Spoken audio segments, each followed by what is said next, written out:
हमें फेराथन डची के सारे सर्वेंट्स और मेड्स दिखाई जाती हैं जो बहुत ज़्यादा परेशान हो गए थे और इस बात का सबको इल्म था कि फेराथन फैमिली में सबके पास एक्स्ट्रा ऑर्डिनरी पावर्स हैं और इसलिए उन लोगों को किडनैपिंग से प्रोटेक्ट करने की जरूरत नहीं थी। लेकिन ये बात उसके तीनों भाइयों के लिए ठीक थी और सबको लगता था ये बात लुटेशिया के लिए भी ठीक है, लेकिन ये ऐसा नहीं था। और जब सबको पता चला था कि किडनैपिंग हुई है डची में तो सब लोग कहते हैं इम्पॉसिबल, ऐसा हो ही नहीं सकता।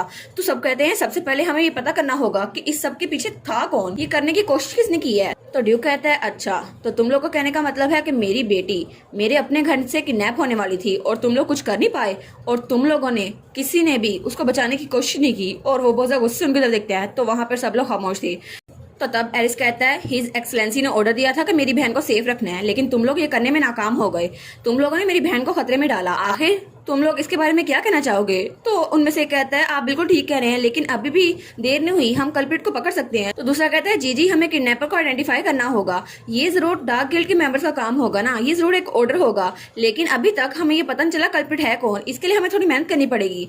तब यहाँ पर कोई आता कहता है आखिर तुम लोग उसको पकड़ क्यों नहीं सकते। तो सब लोग वहां पर देखते हैं, वो कहते हैं क्या। और तब ड्यूक और उसका भाई भी वहां पर देखते हैं। तो वहां पे हमें लुटेशिया थी जिसका हाथ हैंडल तक बड़ी मुश्किल से पहुंच रहा था और वो दरवाजा खोल के वहां पर आई थी। तो उसका डैड कहता है लूलू तुम यहाँ पर क्यों हो, तुम्हें तो रेस्ट करना चाहिए ना। वो कहती है मैंने बहुत सारा रेस्ट कर लिया, मैं ठीक हूँ। तो उसका डैड उसको गोद में उठा लेता है। वो कहती है लेकिन फादर ये अर्जेंट मैटर है ना, तो आपको मुझसे पूछना चाहिए था, आपने मुझसे क्यों नहीं पूछा। वो कहता है मैं नहीं चाहता तुम्हारी मेमोरी पे कोई असर पड़े, वैसे भी तुम छोटी सी बच्ची हो। वो कहती है हाँ लेकिन मैं भी एक फेराथन हूँ ना, और इसके अलावा मुझे ये बात पता है कल्प्रिट कौन है। तो वो लोग कहते हैं कि यार सच में। और वहां पे नोटिफिकेशन थी बर्डी टेकिंग रिवेंज। आपकी किडनैपिंग बहुत ज्यादा बड़ा मसला है, ये तो बहुत बड़ा क्राइम है, इसलिए उसको पनिशमेंट मिलनी चाहिए और अगर आपने किडनैपर को फाइंड कर लिया तो आपको 5000 कैची टिकट मिलेंगे। तो तब हमारी फ्रेंड कहती है किसी ने मुझे बताया था कि एक्सियन ट्रेनिंग हॉल में है, तो मैं वहीं पर जा रही थी। तो ड्यूक कहता है अच्छा कौन था वो। तो तब वो एक तरफ इशारा करती है, कहती है ये, और वो उसी रेड बालों वाले नाइट की तरफ इशारा कर रही थी। तो वो कहता है क्या। सब लोग कहते हैं वाइकाउंट डेयर आप तो लेडी को बहुत ज्यादा पसंद करते थे, आखिर क्या आप इसके पीछे थे। और इनके एक्सप्रेशन भी तो लेडी के इर्द गिर्द इतने ज्यादा सस्पिशियस होते थे। तो वो कहता है क्या सस्पिशियस, नहीं माय लेडी मैं तो आपको बहुत ज्यादा पसंद करता हूँ इसलिए मैं आपके पास था। तो वो कहती है अच्छा ठीक है चलो मुझे तो बस फैक्ट्स को चेक करना है। और वो कहती है क्या ये सच है कि एक्सियन ट्रेनिंग हॉल में था। और तब एक्सियन का टीचर कहता है जी मैं उनके साथ था ट्रेनिंग हॉल में, वो आफ्टरनून में वहां पर थे। तो वो कहती है अच्छा लेकिन वाइकाउंट डेयर को कैसे पता चला कि एक्सियन ट्रेनिंग हॉल में था। तो वो कहता है मैं तो वहां रास्ते से गुजरा था तब मुझे पता चला, 3 बजे तक का वक्त था। तो वो कहती है लेकिन एक्सियन ट्रेनिंग हॉल में कब तक रुका था। तो उसका टीचर कहता है तकरीबन 10 मिनट तक, लेकिन उसके बाद वो गुस्सा उतार के वहां से चले गए थे और फिर वो आपकी तरफ बढ़ रहे थे।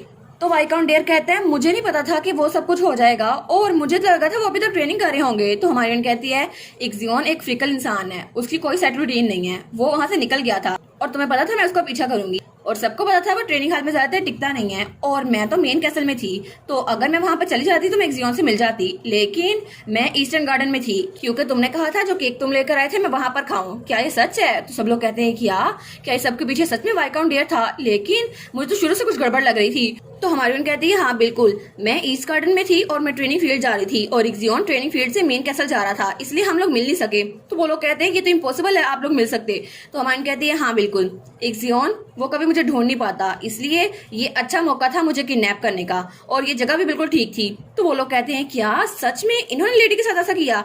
तो सब लोग कहते हैं तुम किडनैपर। वो कहता है माय लेडी प्लीज मुझ पर ट्रस्ट करें, मैंने ऐसा कुछ नहीं किया। और वो तो बहुत ज्यादा घबरा गया था। वो कहता है मैं आपका लॉयल सबॉर्डिनेट हूँ, मैं ऐसा कुछ नहीं कर सकता। तो हमारी कहती है मुझे पता है। वो कहता है क्या आपको पता है, फिर आप पूछ क्यों रही थी। तो तब वो स्माइल करते हुए कहती है मैं तुमसे इसलिए पूछ रही थी कि तुम मुझे बताओ कौन था वो। तो वो कहता है क्या कौन। वो कहती है हाँ बिल्कुल तुम मुझे बताओ कि कौन था जिसने मुझे किडनैप करने की कोशिश की है, सिर्फ तुम्हें मुझे बता सकते हो। वो कहता है क्या मैं कैसे बताऊं। वो कहती है हाँ मुझे बताओ, जरा गौर से सोचो डेयर, तुम्हें पता है वो कौन था। वो कहता है मैं बताऊं लेकिन मुझे कैसे पता होगा। तभी वो सोचता है अरे कहीं ये वही तो नहीं। और तब हमें कुछ घंटों पहले का सीन दिखा रहता है जब वो वहाँ केक की तारीफें कर रहा था। वो कहता है ये तो मैं लेडी के लिए लेके जा रहा हूँ, पता नहीं वो कैसे रिएक्ट करेंगी। और उसके सामने जो खड़ा था वो कहता है हाँ लेकिन तुम उनको ये कैसे खिलाने वाली हो, क्या उनके रूम में ले जाओगे या किसी और जगह। वो कहता है मैं भी ये सोच ही रहा था। तो तब उसके सामने जो था वो कहता है ये अच्छा नहीं होगा कि वो ये केक फ्लावर्स के पास खाएं, वैसे भी उन्हें फ्लावर्स बहुत ज्यादा पसंद है। तो वाइकाउंट डेयर सोचता है हाँ फ्लावर्स तो मैं उनको ग्रीन हाउस ले जाऊंगा ना, गार्डन में वो अच्छे से खाएंगी। तो तब उस्मान कहता है हाँ बिल्कुल तुम्हें उनको वहां ले जाना चाहिए। और वो था बटलर एलन। वो कहता है इंडीड, लेडी को वो जगह बहुत ज्यादा पसंद आएगी और वो उस जगह पे बहुत ज्यादा खुश होंगी। और वो क्रीपी से स्माइल देता है। तो सब लोग तब बिल्कुल खामोश हो गए थे। वो सोचते हैं सच में ये सब कुछ बटलर एलन ने किया है। तो ड्यूक चिल्ला कहता है उस बास्टर को यहाँ पर लेके आओ अभी के अभी। तो तब उसका भाई कहता है ये तो बहुत ज्यादा अच्छा था मेरी प्यारी बहन। तो वो कहती है क्या? तो उसके तरफ देखते हैं और कहता है तुम तो बहुत ज्यादा स्मार्ट हो, बिल्कुल डैड की तरह। वो कहती है एरिस, लेकिन वो सोचती है अभी तक तो हमने कल्प्रिट को पकड़ा भी नहीं है, ये मेरी तारीफ क्यों की जा रहा है? तो वो कहता है बिल्कुल, क्योंकि वो वही था। तो तब कोई बटलर को लेकर आता है। वो कहता है मैं बटलर एलन को यहाँ पे ले आया। और वो कहता है छोड़ दो मुझे, मैं इनोसेंट हूँ, ये सब कुछ मैंने नहीं किया, ये मेरा काम नहीं था। तो तब पीछे से कोई डॉक्यूमेंट लेकर आता है। वो कहता है हमें इसके कमरे से एक किडनैपिंग रिक्वेस्ट मिली है। तो वो कहता है इस फिर मैंने ऐसा नहीं किया, लेकिन तब वो पकड़ा जा चुका था। वो कहता है ये सब कुछ ये मैंने खुद नहीं किया सर, ये एक ट्रैप है। तो तब ड्यूक बहुत ज्यादा घूर के उसको देखता है और कहता है इसको अभी आइस टावर में लॉक कर दो, मैं इसको खुद इंटेरोगेट करूंगा। तो वो बहुत ज्यादा चिल्लाई जा रहा था, लेकिन सब लोग कहते हैं तो इसका मतलब है बटलर एलन ने ये सब कुछ किया। वो कहते हैं लेडी आप तो बहुत ज्यादा औसम है। और सब के सब उसकी तारीफें कर रहे थे। वो कहते हैं आप तो बहुत ज्यादा डर गई होगी ना, लेकिन आपने कामली इस डिसीजन को लिया। तो वो भी स्माइल कर रही थी। तो तभी कोई कहता है आप तो सबसे ज्यादा कूलेस्ट हैं। वो कहती है क्या हैं? अब ये किसकी आवाज थी? तो वहां पर वही लाल बालोवाल वाइकाउंट डेयर था। वो कहता है ये सब कुछ लेडी ने खुद किया, उन्होंने मुझे सस्पेक्ट किया, लेकिन फिर भी उन्होंने डायरेक्टली उसको नहीं पकड़ा, उन्होंने मुझसे सवाल पूछा और फिर सबको पता चल गया कि कल्प्रिट कौन था। और वो तो बहुत खुश लग रहा था, लेकिन सब लोग कहते हैं ये तो स्केरी है, ये फिर से अपने बचपने में चला गया है। तो वो रोते हुए कहता है आपने तो बिल्कुल उलट किया, आपने मुझसे पूछा और आपको पता चल गया कल्प्रिट कौन है। देखा, आप तो बिल्कुल एक एंजल हैं जिसको सब कुछ पता है। तो तब ड्यूक कहता है बस कर दो, ले जाओ इसको यहाँ से, कितना कान खाई जा रहा है। तो उसको वहां से कोई घसीट के लेके जा रहा था, लेकिन वो तो वहां से जाते हुए भी हमारी लुलू की तारीफ किया जा रहा था। वो सोचती है वेल वो बिल्कुल भी गलत नहीं था, मेरी स्पेकुलेशन तो डेयर की इंटेलिजेंस पे बेस्ड थी, क्योंकि मुझे तो ये भी नहीं पता था ये सब कुछ किसने किया है। और वाइकाउंट डेयर आखिरी इंसान था जिसे मैं मिली थी। फिर भी किडनैपिंग अगर सक्सेस हो भी जाती तो सब लोग का शक उस पर जाता, तो वो ये नहीं हो सकता था। तो उस पे शक कोई ऐसा इंसान ही कर सकता है जो मेरी अंकल की तरह हो, मार्कस की तरह। और तब वो स्माइल करती है। तो तब ड्यूक कहता है ठीक है, अब हमें कल्प्रिट पता चल गया है, तो अब जो भी सबके लिए रिस्पॉन्सिबल है उन लोगों को डेथ की पेनल्टी दी जाएगी। तो वो कहती है क्या सच में आप उनको मारने वाले हैं? तो सब लोग वहां पर थे, वो बहुत ज्यादा डर गए थे। वो कहती है सच में ही उनको मारने वाले हैं? वो कहती है फादर लेकिन ये मेरी गलती थी ना कि मैं अपने कमरे में नहीं थी, आपको मुझ पर ब्लेम करना चाहिए। तो वो कहता है नहीं नहीं, ये नेचुरल है, तुम अपने घर में घूमो फिरो, वैसे भी तुम्हारी सेफ्टी को इंश्योर करने के लिए इसकी जरूरत है, तुम बहुत स्मार्ट हो, लेकिन तुम समझ रही हो ना मेरा मतलब। वो कहती है ये तो बिल्कुल भी काम नहीं करने वाला, फिर मुझे दूसरा तरीका अपनाना होगा। तो वो कहती है क्या आप उनको पनिश कर रहे हैं क्योंकि मैं अपने कमरे में नहीं रुकी थी? और तब वो पपी आइज बनाकर उसको कहती है, वो कहती है ये मेरी गलती थी। तो उसका कैट कहता है नहीं नहीं। तो वो कहती है अगर ऐसा ही है फिर तो हमेशा के लिए मैं अपने रूम में ही रहूंगी क्योंकि ये मेरी गलती है। और वो तो इमेज को इमेजिन भी कर लेती है। तो एरिस कहता है ये इतनी भी बुरी साउंड नहीं कर रही, तुम वहां रह सकती हो। वो कहती है क्या? तो तब वो कहता है मेरी प्यारी बहन अगर तुम वहां पर रहोगी तो मैं तुम्हें स्काई, फ्लावर, ट्रेजर सब कुछ तुम्हारे रूम में ला के दूंगा और तुम्हें कोई किडनैप भी नहीं कर पाएगा। वो कहती है क्या? नहीं नहीं मेरे एंजल तुम ऐसे ना करो, तुम मुझे क्यों फंसा रहे हो? लेकिन वो पैंतरा बदलते हुए कहती है ठीक है तो फिर मैं ऐसा ही करूंगी। और दूसरा इमेज बनाते हुए कहती है और उसके बाद एक्सरसाइज ना करने की वजह से मैं मर जाऊंगी और तुम लोग मुझे दोबारा नहीं देख सकोगे, फिर तो गुड बाय कहना होगा। तो वो दोनों कहते हैं क्या गुड बाय?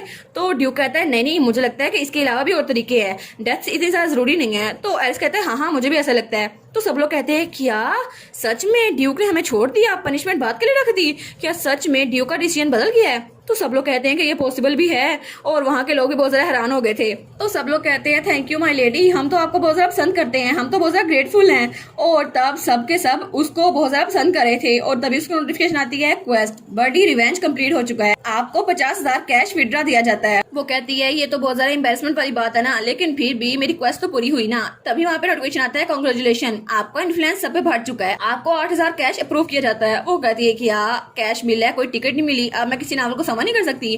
तो फिर से नोटिफिकेशन आती है एक सरप्राइज प्रिविलेज आपको दी जाती है, अब आप 20,000 कैश तक विड्रॉ कर सकती हैं। वो कहती है सच में? और तब वो अपने कमरे में पहुंच चुकी थी जहां पे वो अकेली थी। वो कहती है ठीक है मैं अब ट्राई करती हूँ। तो तब वो कहती है स्टेटस विंडो ओपन हो जाओ। तो उसके सामने विंडो ओपन थी, Letitia marathon cash and run grade F, आपकी ऑनगोइंग क्वेस्ट है you must rule your household first. तो वो कहती है कि यार ये अभी तक पूरी नहीं हुई, मतलब अभी तक मेरे भाई ने मुझे एक्सेप्ट नहीं किया फैमिली में, ये तो बहुत ज़रा बुरा हुआ। वो इतना भी बुरा नहीं है, लेकिन शायद उसको बुरा लगे अगर वो मुझे अपनी बहन समझ ले, हालांकि उसने मुझे प्रोटेक्ट भी किया था, लेकिन अभी तक वो मुझे अपनी फैमिली क्यों नहीं मान रहा, या फिर मान चुका है लेकिन अभी तक उसको एक्सेप्ट नहीं कर रहा। तो तब वो सोचती है मुझे क्या करना चाहिए, क्या मैं कुछ कैश ना ले लूं। तो तब वहां पे ड्राइंग टिकट थी, 3,000 कैश, 5,000 कैश, 20,000 कैश। वो कहती है ठीक है, अब मुझे इक्सियोन के साथ मुकाबला करने के लिए ये तो करनी पड़ेगी ना, मेरा लक किस दिन काम आएगा। वो कहती है ठीक है चलो स्पिन करो इसको। तो तब वो स्पिन हो रही थी और वहां पर 20,000 कैश के दरमियान में उसकी सुई अटक गई थी। वो कहती है क्या सच में ये दरमियान में अटकनी थी, अब भी थोड़ा सा आगे होता तो मुझे 20,000 मिल जाने थे, लेकिन वो भी नहीं मिले। ये सारी की सारी दरमियान में अटकनी जरूरी थी। लेकिन फिर वो कहती है ओहो ठीक है बस ओन्ड आइटम, मैं उनमें से कुछ यूज कर लेती हूँ। और वहां पर पोर्शन ऑफ लक था, उसको क्लिक करती है वो, तो वहां पे पोर्शन ऑफ लक आ गया था और उसकी सारी की सारी हिस्ट्री, जहां पे बताया गया था कि ब्रिटेन में बना था और इसके बाद ये इसके पास गया, फिर उसके पास गया और इसको 4 दिनों के अंदर इस्तेमाल किया और ये हो गया। वो कहती है कि यार ये इंग्लैंड से आया था तो सच में इसका मतलब है ये फेक है, लेकिन उसके फैक्ट लिखा था कि आपका लक इंक्रीज हो जाएगा, 1 घंटे के अंदर अंदर आप इसको यूज कर सकती हैं। वो कहती है वाओ 1 घंटे के लिए लक इंक्रीज हो जाएगा, फिर तो मैं इसको यूज करूंगी ना। तो तब उसको समन कर लेती है और वो उसके हाथ में आता है, तब वो उसका ढक्कन खोलती है और उसको खटाखट पी जाती है। तो तब वो कहती है ठीक है इसका फ्लेवर तो मिंट चोको की तरह है ना, मुझे तो उसकी याद बड़ी आ रही थी, लेकिन ये तो और भी अच्छा है, आखिर किसको मिंट चोको से नफरत होगी, मुझे है लुलू, मुझे मिंट चोको बिल्कुल ही पसंद। तो तब वो कहती है मिंट चोको पावर दो मुझे। और तब वो कहती है ठीक है स्पिनिंग बोर्ड को फिर से शुरू करते हैं, इस बार तो मैं सारे के सारे लॉटरी टिकट को यूज करूंगी। और तब वहां पर बहुत ज्यादा स्पिनिंग बोर्ड खुलाए थे और सारे के सारे रोटेट हो रहे थे।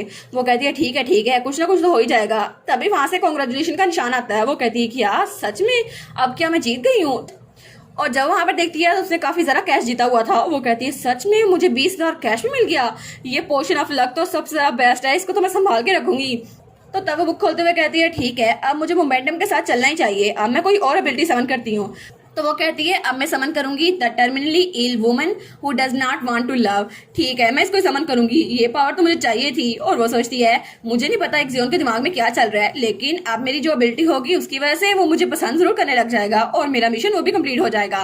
तो तब वो रेड वाला हार्ट चुनती है। तो वो कहती है ठीक है मुझे सबसे पहले इस एबिलिटी के रेपो को चेक करना होगा, और अगर इसकी रेपो ठीक हुई तो एक्सियोन तुम तो मुझे फैमिली एक्सेप्ट करके ही रहोगे, हालांकि तुमने मेरी जान बचाई थी, लेकिन अब तो मुझे तुम फैमिली मान के ही रहोगे हर हाल में। और इसी के साथ ये वाला पार्ट यहीं पर ख़त्म। तो आप लोग बताइएगा आप लोग को ये पार्ट कैसा लगा, और वीडियो को लाइक और चैनल को सब्सक्राइब लाजमी कीजिएगा। बाकी वीडियोस का लिंक भी स्क्रीन पर नज़र आ रहा होगा, तो काइंडली उनको भी चेकआउट कर लें। और thank you so much for watching my videos. Stay safe, bye bye.